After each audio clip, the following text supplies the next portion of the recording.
Ladies and gentlemen, boys and girls, Mr. and Lady viewing at home, thank you all for tuning in to another weekly edition of Sports Talk.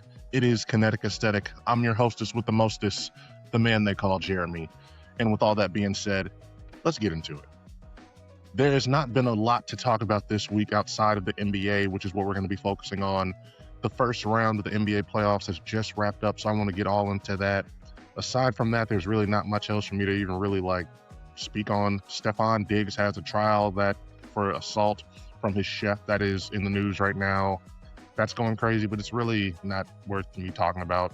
Stephon Diggs is just sort of weird, so I don't really have too much I even really care enough to say about it.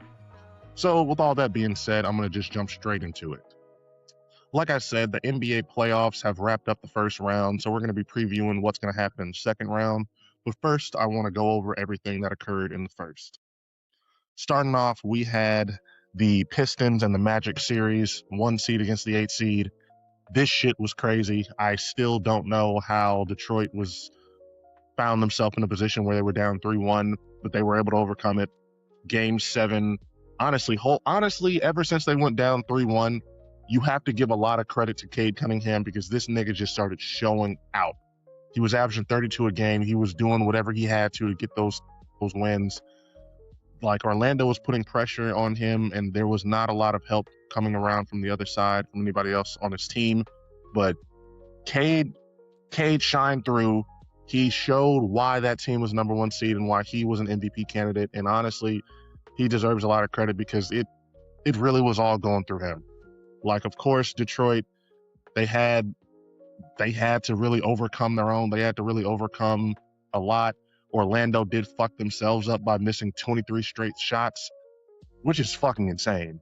But again, they just reverted back to the means. I mean, Detroit, I'm definitely not on the bandwagon of them being a true contender at this point. I've definitely given up on that aspect of it, but they deserve a lot of credit. This is a team that has a lot of promise, and it might not be their year this year, but if they continue to improve, I'm all in on them.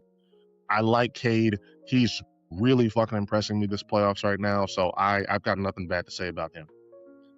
Now, moving on, we had the next series. We had the Raptors and the Cavaliers. This was one that I did not think was going to go to 7 games. I definitely didn't think that the Cavaliers would let it get this far. But this is sort of what you expect from a team that is, I know they're number 4 seed. I know that last year they were number 1. They had a lot of stuff going for them, but I just don't see them as a team that's going to really move the needle. I've been saying it for the longest time. When you get into a position where you are banking on James Harden at this point in his career to really be your playoff X factor, you're not setting yourself up for fit. You're not setting yourself up for success. You're not setting yourself up for long-term playoff success. And it might not have bitten them in the ass this round, but I just don't see them getting past the next round at all. I think that, when you have Donovan Mitchell and James Harden sort of just going MIA at different times, or you just have games where neither one of them is really getting it done the way you need to, you can't really bank on that. Those are your 2 top stars. I know that Cleveland has a little bit more than that. It's not just 2 people on the team. But I felt like if they're having this much trouble with the Raptors, and the Raptors are impressive. Scotty Barnes had a great series, so I don't want to undermine them or sound like I'm giving them not enough credit. But the Cavaliers shouldn't have let that series get to 7. If you have 2 guys who are supposed to be what they're supposed to be, I think that's a series that you should be able to take care of a little more easily. So I personally have no real faith in the Cavaliers going into this next round, and I've lost whatever faith I had in them going into the playoffs period. Up next, we had the Knicks, who went up against the Hawks. This was one that I had had a hard time really trying to figure out how it would go. And at the end of the day, I think it just came down to the Knicks have the experience. You've got Brunson and you've got everybody else on that team. Cat. This is a team that I want to say right next to Philly and Boston, they are the top 3 when it comes to just those playoff cores that have experience, that sort of know what their identity is and what they're trying to get done. Brunson is Brunson. He's an offensive dynamo. He's just going to be guaranteed to be the major cog in that offense for New York. So it's really going to be interesting to see if he can continue up this pace or if he just ends up getting tired, which is definitely possible. But still, I like New York. I like what they have. They've got depth, and I still don't know if I'm going to pick them against Boston or against Boston if it came down to those two teams. But I still really like them over. I like them more than Philly, and I definitely like them more than Detroit. But we'll see what happens with New York. I'd say right now they are my pick to come out of the East. Now, the last series and the one that has honestly been the most shocking to me because this was a team I was most sure about being able to, like, I would honestly say being the best in the conference, was the Boston and Philadelphia series. Philly won 4-3. Game 7 was crazy. Jason Tatum didn't play in Game 7, which definitely played a part in that. Also, before I go on and I talk about Philly and everything they got done, Jaylen Brown, I don't know what is going on in your head, but the delusion of you coming out there and saying that you think there's a conspiracy theory against you and all this other shit. No. It's just really weird that Boston.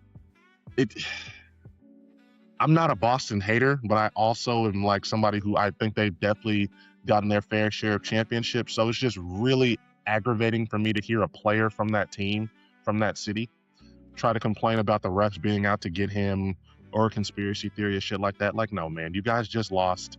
It wasn't your year. I'm not going to overly be critical of them because I think they're still a very talented team that could easily be here next year. But when it really comes down to it, y'all just shot yourselves out of it. You were going crazy on the 3 ball and it wasn't hitting, and now you all are going home. I'm still not the biggest fan of Tyrese Maxey moving on to the 76ers. I'm still not the biggest fan of him and the way he plays. I don't know what it is about him. I feel like I don't like him because I feel like he jacks up a lot of shots. But he was able to get it done. Embiid came in, did what he had to do, and as long as Embiid stays healthy, they are a true contender. I think most people just have gotten to a point where we don't expect him to stay healthy, which is why people are so quick to count him out. But they did what they had to do. Embiid came back into the series, and in the games that he was playing, he was a force. He was a factor. They didn't really have an answer for him or what to do. And like I said before, you combine that with Boston just shooting themselves out of it by just continuously jacking up threes, and you are able to have a series where you come back from 3-1 and take it all. Now, I don't think Boston needs to go super crazy. I don't think they need to like tear anything down, reload some people. When I say that, I hear some people come out and talk about trading Jaylen Brown or, making those big trades. I don't think they need to do all that. I still think they are in a really good position in the East potentially if they can sort of figure out a better way for them to play instead of just jacking up constant threes. But I definitely just wouldn't trade either of the Jasons. I think you're fine with them. I think you are okay. Keep the 2 stars where they're at. Now, as for the West, I'm starting off. The Thunder blew out the Suns. There's really not much that I have even really to say on that one. The Thunder did what they're supposed to do. They are still in the driver's seat, period, when it comes to being title favorites. This is a team that's been here before. This is damn near like their 3rd or 4th year with this core being together. So I'm not shocked at all by how that one went. Yeah. Next up, we had the Lakers against the Rockets. Listen, I don't know what the fuck happened to the Rockets. I don't know if it was the Cade burner account. I don't know if Cade was just masking all these problems and making it impossible for us to see at the time. But that was pathetic. That is not the way a team that's not the way a team going up against a team that is missing their two of their 3 top performers, and the only one that's left is a 41-year-old man. And aside from that, you've got Luke Kennard and you've got Hachi, and the Lakers should not have won this series if we are just going based off how things look on paper and based off the way these teams are supposed to be as they were currently constructed. So I don't know what the Rockets do. I think it's been reported already.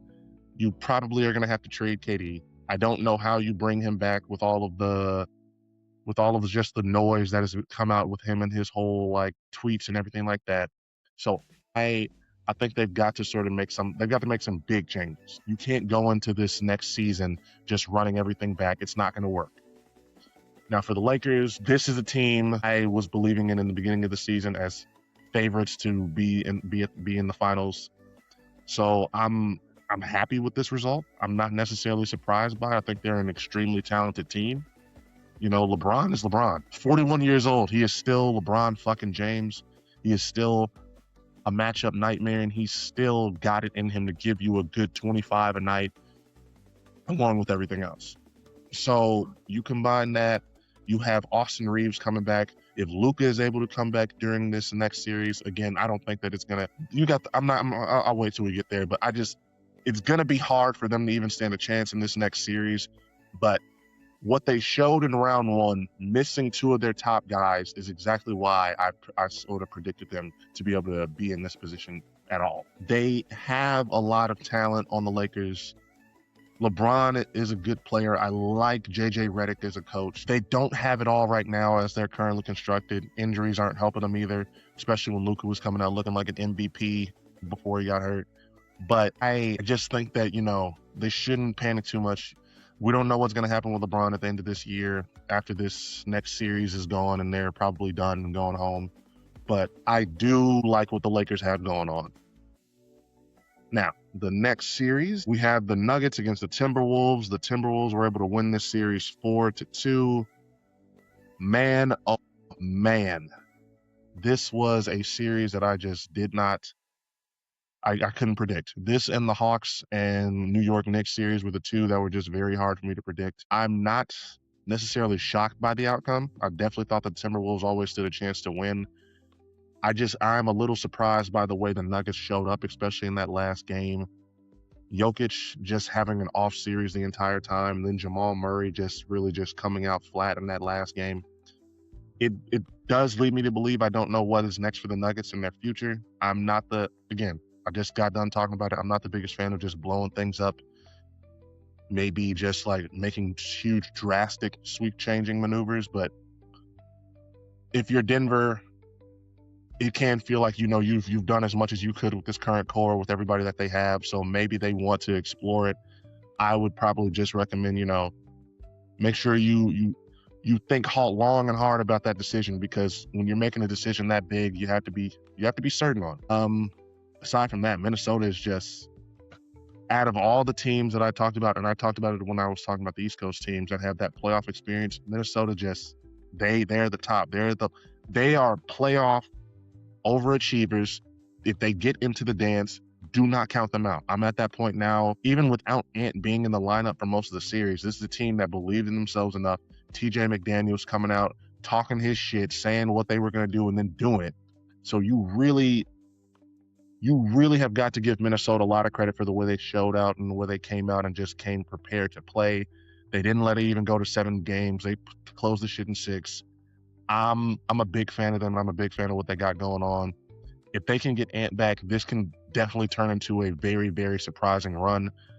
I'm not going to get into the second series yet, but they are already showing why you never count the Minnesota's Timberwolves out, and they can really shock.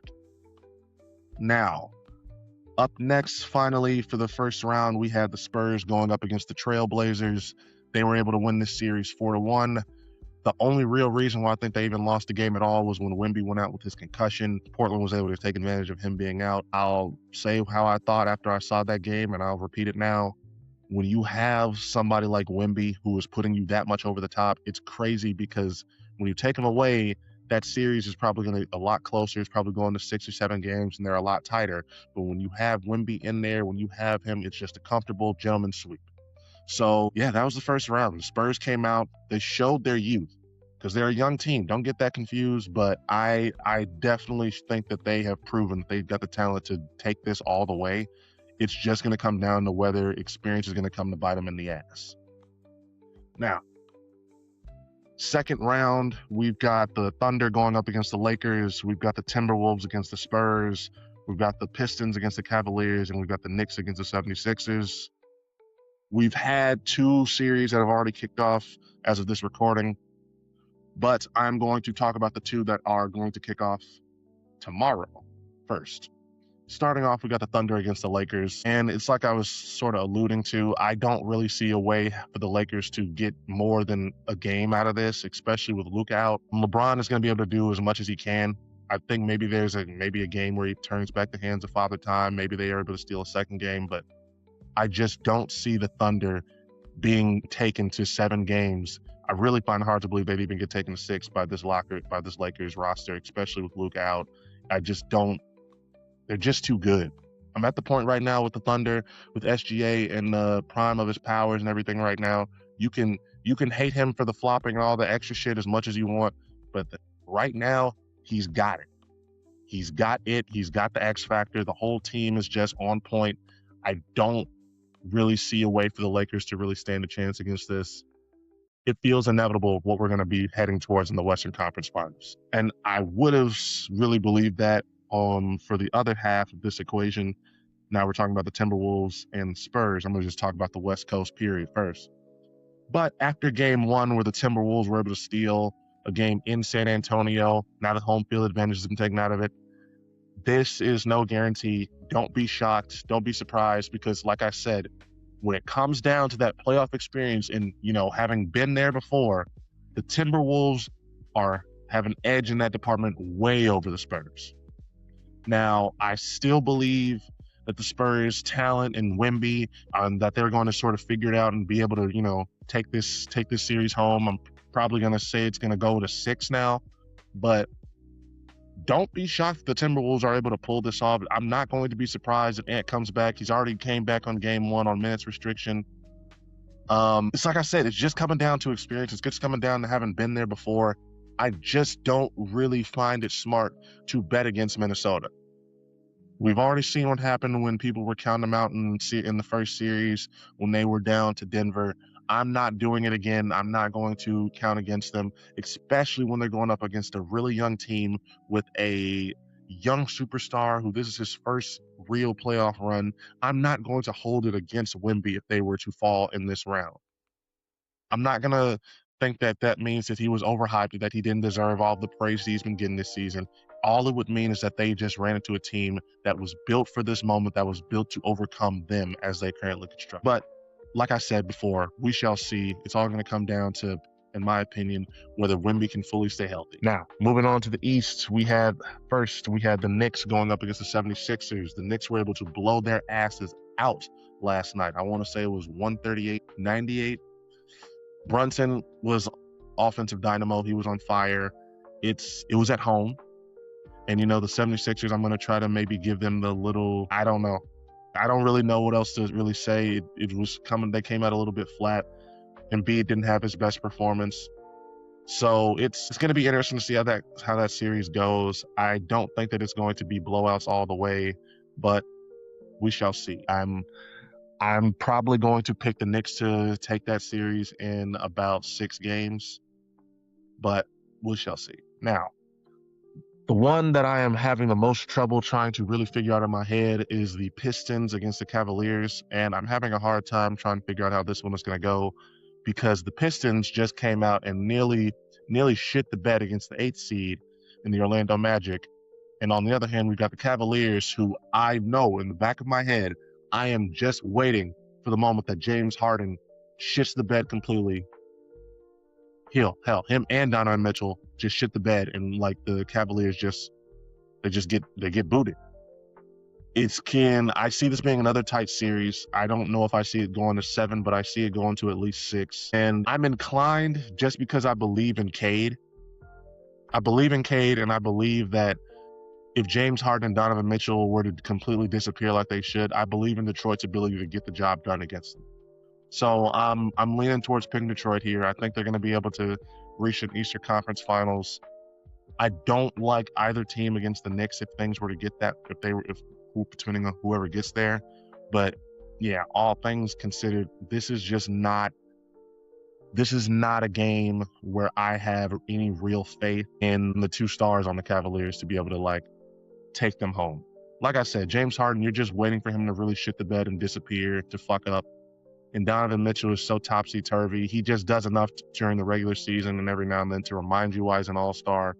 But I feel like he is the definition of a B+ superstar. So I'm leaning towards the Pistons. I think that they maybe just needed to go ahead and get those struggles out of them in the first round. But even though I don't, like I said it when I was talking about the Pistons against the Magic series at first. This has convinced me that this is not their year to actually win the title. But I still say that I'm going to pick the Pistons over the Cavaliers to actually get to the Eastern Conference Finals. But yeah, that has been how I felt about this whole first round of the playoffs. It has been some very fun basketball to watch, and I'm super excited to continue watching going into the second round. But I would love to hear what you all have to say about it. So, with all that being said, make sure you like, follow, subscribe. Telling you again, but also make sure you comment. Tell me what you're thinking. Tell me what your predictions are. If you were a fan of what LeBron was out there doing, I want to hear about it. If you were a fan of what the Thunder out here doing, I want to hear about it. If you think it's funny how the Rockets fucked up again and how KD has went to, I want to say this is his fourth straight stop and it ended up in a toxic way, I want to hear about it. I want to hear about all your basketball thoughts. So let me know. But with all that being said, this has been Kinetic Aesthetic. This has been a review of the first round of the playoffs and a preview for the second round. And above all else, this has just been another good weekly edition of Sports Talk. So, above all else, make sure you tell your friends and family you love them. Make sure you drink lots of water. Make sure you continue to be the best version of yourself. And make sure you just continue to tune in and check out Kinetic Aesthetic. Because we'll be right back tomorrow with a review of Isaiah Rashad's new album. But this has been Kinetic Aesthetic. This has been your boy Germ. I'm out.